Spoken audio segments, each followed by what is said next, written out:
How to fix like button on Facebook page. Hi everyone, welcome back to our channel. In today's video I'll simply guide you on how you can fix like button on Facebook page, so make sure to watch the video till the end. If you want to fix like button on Facebook page, all you have to do is simply go ahead and first of all open up Facebook.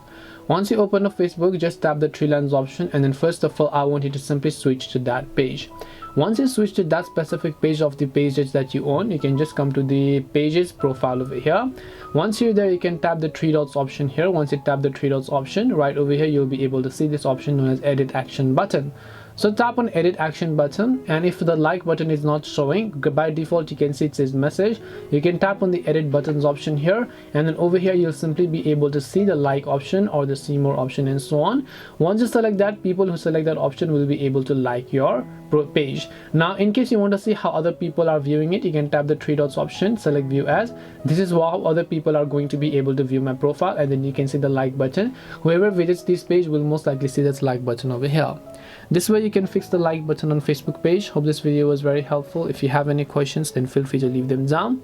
Thank you very much for watching till the end of this tutorial, and see you soon in the next video.